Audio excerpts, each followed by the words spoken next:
I'd like to thank you for this event because I have never the opportunity to meet scientists, and I'm not a scientist, I'm an artist. So it's really good to be here. I'm Priscilla, I'm from Brazil. I have been living and working in Europe for some years, 14 years now. And I'm a DOP, director of photography for feature film. I'm here for talking about some thoughts. I think the state of the art in XR, the highest level of creation in content in XR, it's always linked with some ethical thoughts. Last year, I was eligible to the Les César. It's the main award in Europe for the film industry traditional, as DOP, Director of Photography for that film, Un Profil pour deux. And I've made some films as director and scriptwriter as well, in traditional film industry as well. So, what's fiction? I looked for that by dictionary, and I found imaginary construction. But still, the same question, what is fiction? When we see something, well, we can see passively or actively. That's the difference. When we see, when we live, when we experience something, immersive thing, we see, but we feel. What is going on in here? You can check it. Well, it could be just a content in a hospital for someone who is sick.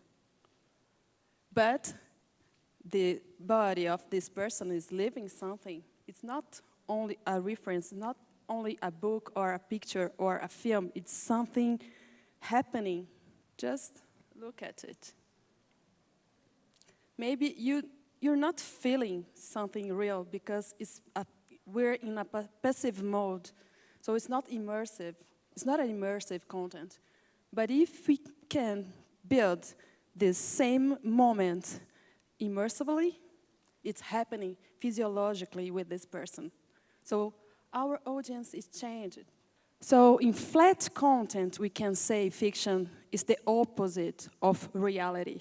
But in XR, fiction is reality.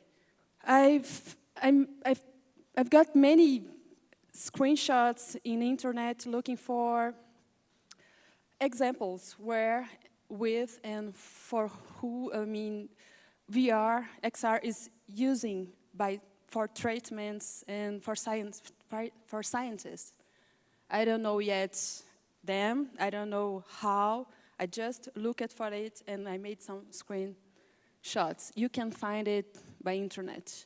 So I will cross quickly because the most important thing for me today is discuss about that. Bipolar disorder with virtual reality training. For example, neuroscientists utilize using VR to fight memory loss. Healthcare, virtual reality, many treatments already on the market. That case is really interesting. I don't know how to say that in English, I'm sorry, paraplegic, when someone cannot walk anymore. He got the power of walk again using virtual reality, slowly, but he got. You can find it. I'm not a science, again, so I don't know how, but they have a kind of content, a VR content. And it's a project wrote by me, by myself. It's called King of the Forest, with some characters built especially for this thinking. What if we could use some content, XR content, for make people better, feeling better in the hospital at first? I don't know, but in a second moment, maybe for everybody. So it's a series in VR, in animation, interactivity mode. So we have 3 seasons already wrote. I have been pitching this project in different kinds of festivals, worldwide festivals. And now we're here together with scientists for discussing about the same thing, but I have never seen them before. So it's not our main character, it's another character, it's just the concept design of the character. That, by the way, we're looking for partners as well. not only scientists, but artists, technicians as well. So I'll cross quick our characters. So it's an animal who became a children. So that's another film. It's a fiction, live action, interactivity as well. We're gonna film that in China. Well, when I'm talking about this kind of content, it's, I mean, wellness machine, XR, can we use this term? I think so. Well, I believe technology can humanize people. That's why I'm here today. That's why I'm writing stories. And I hope we can use that soon for the science as well. So I'd like to hear from our friends, because they're here for showing us VR being using differently, but in another way. So I'd like to understand if you can explain me quick, and then we can discuss about that. Thank you.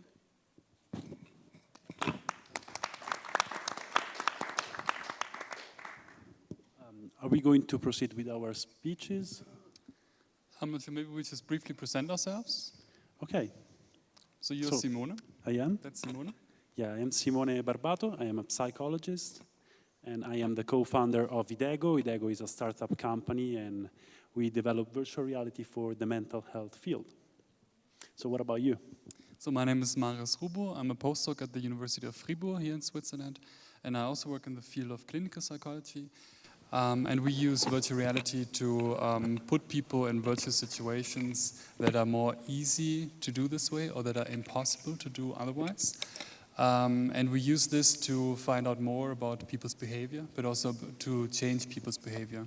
And in a minute or so, I will present a study where I use virtual reality for a body illusion to find out more about how we process our bodies in a way that would not be possible without virtual reality.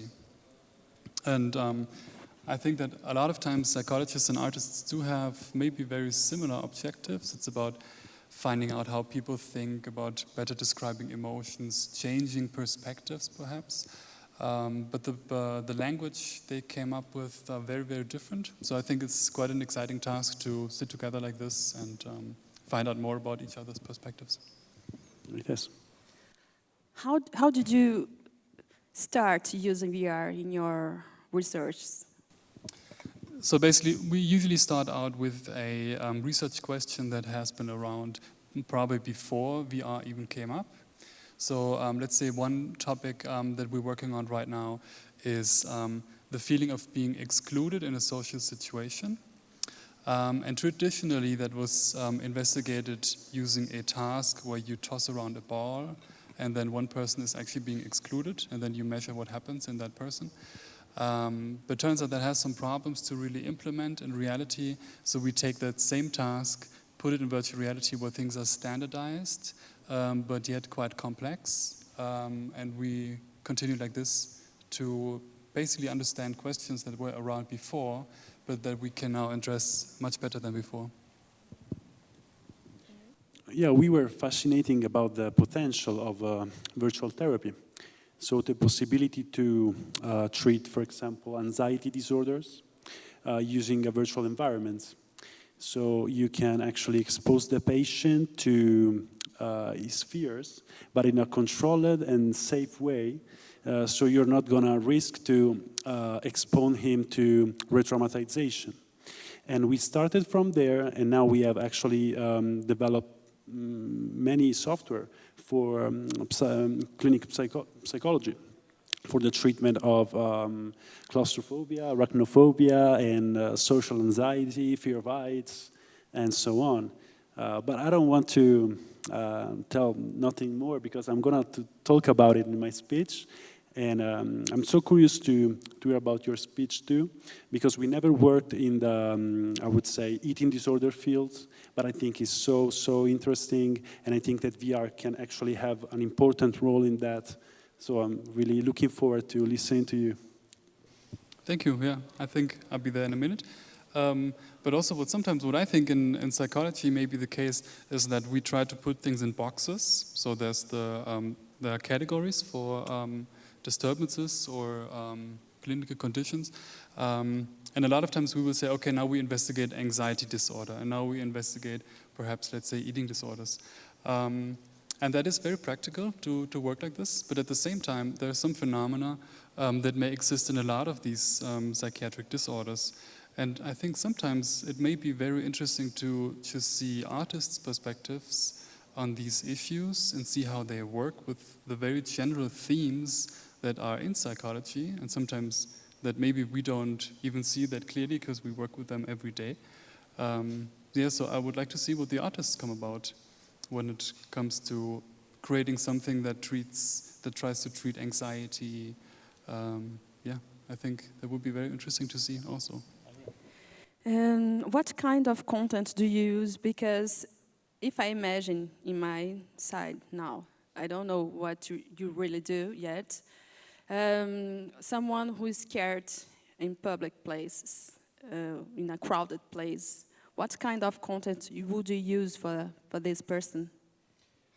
I would say that we could use a representation of the fear, a virtual representation of the fear, so we can expose the patient to a virtual audience and gradually help him learn how to manage anxiety and how to learn skills to overcome the fear and to be more competent. So it's a virtual reality exposure therapy. And what I would do with the social anxiety, but we know that social anxiety is not just fear of public speaking. So we have intimacy and a lot of other situations where the patients feel not able to interact with others. We simply recreate realistic scenarios, but in a virtual, controlled, environment. So we can really help the single patient to overcome the phobia with his time and without any re-traumatization. It's interesting because we're studying in University Federal from Rio de Janeiro, where I'm from. The physiological impacts through XR content. And we found many bad reactions sometimes when we expose some person into something. The person is scared about something. We expose this person this thing by this person is scared. And then it was really bad for this person. So we were studying how bad can be a bad content in XR as well. And we don't have yet enough time for make some conclusions. That's why we're here looking for some partners for follow this research. But we believe we can change the hippocampus storage of this person. We can change the story of life of this physiology with this kind of content. So it's just a thinking, and I invited you to be here with me in this panel, and not by myself, because the question is, what kind of content could be interesting for people, for make people better? So I'd like to invite you as well for thinking about that, and I'd like to know if you have some questions for us.